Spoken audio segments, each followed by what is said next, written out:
中に LED ライトも仕込めるので、これであれば夜でもシシバナヘビの様子が観察しやすそう。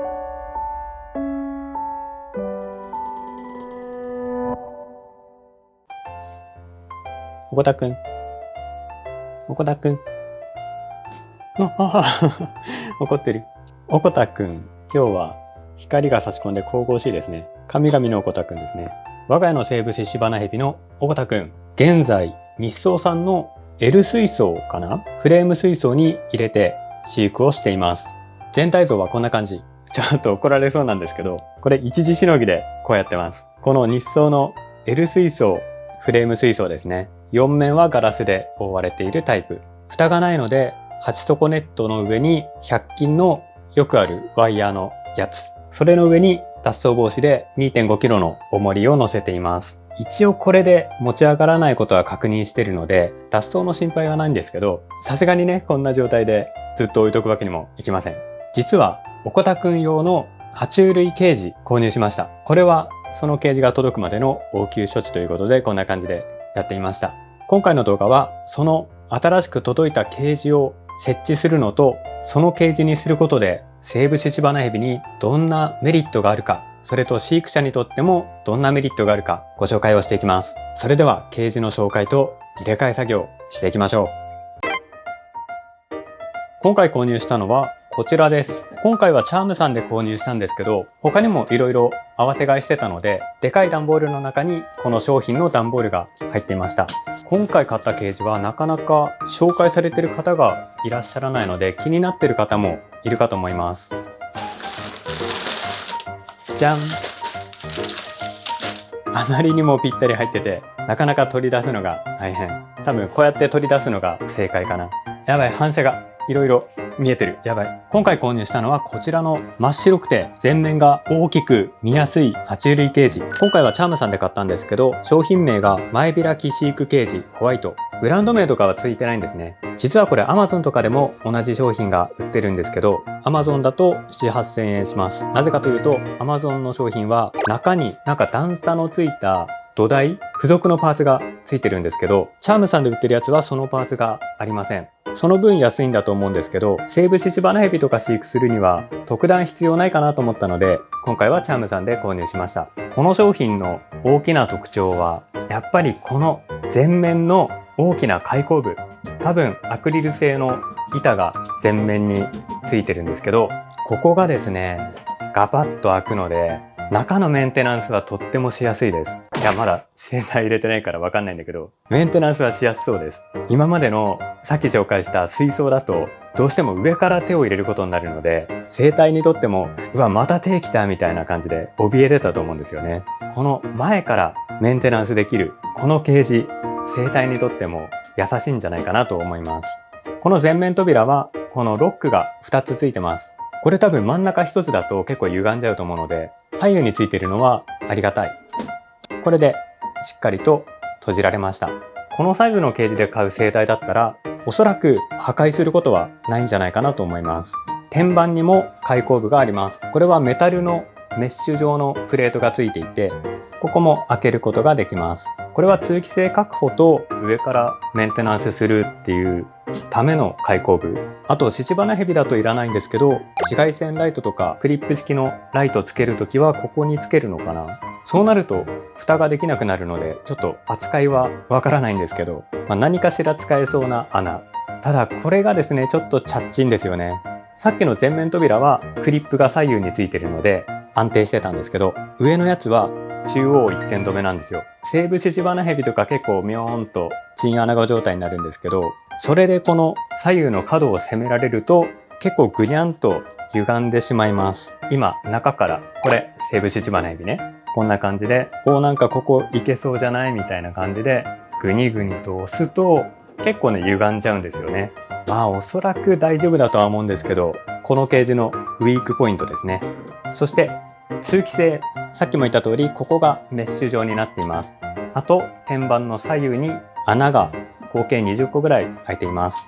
それと前面のパネルにも穴が開いていて、これである程度は通気性が確保されています。ただ横にはないんですよね。本体の素材がプラスチックみたいなやつなので、ドリルとかで穴を開けようと思えばいくらでも開けられると思います。カスタマイズはしやすいですね。裏面も何もなし。これはネジ止めのネジです。底面はこんな感じです。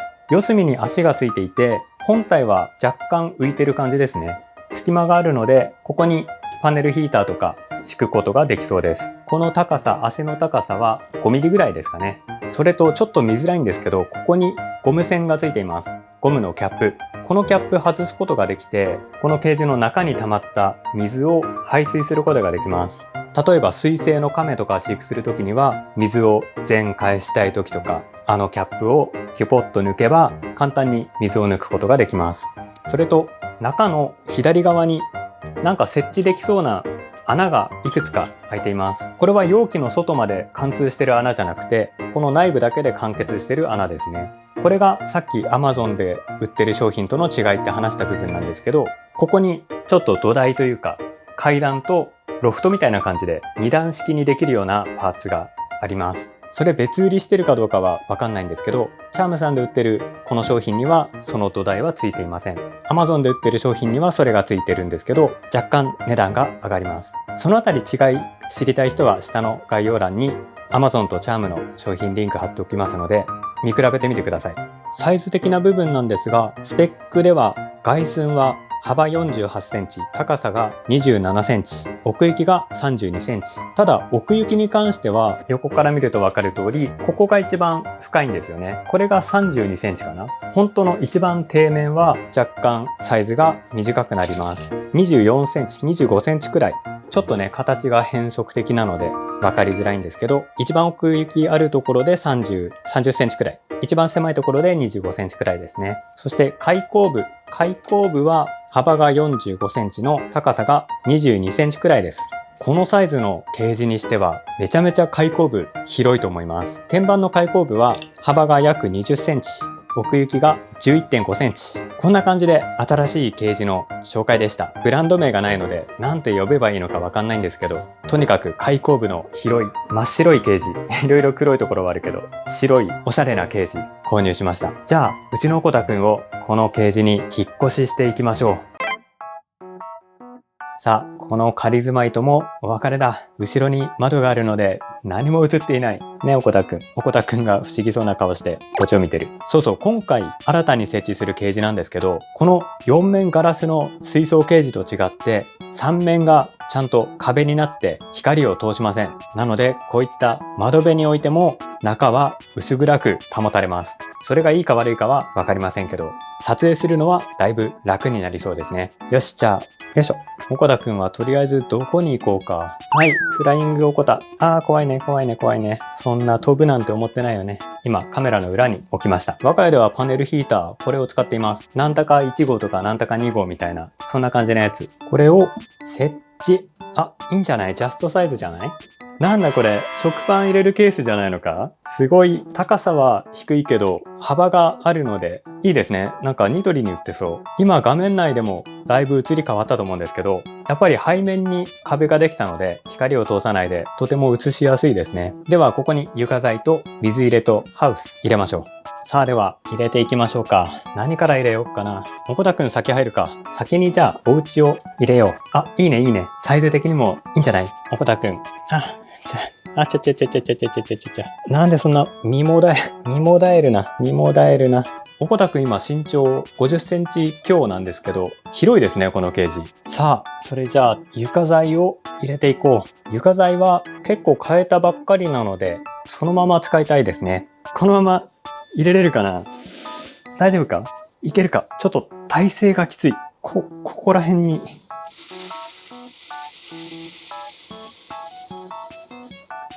大丈夫？僕の角度から見えないんだけど、こぼれてないかな？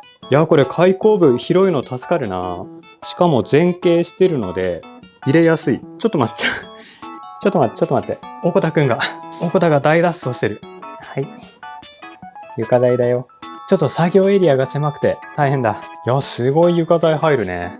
今ね、ここにパネルヒーター敷いてるので、床材引かないと熱そう。お家どこら辺にしようかな。半分ずつぐらいにするか。これでお水をセット。いいんじゃないか。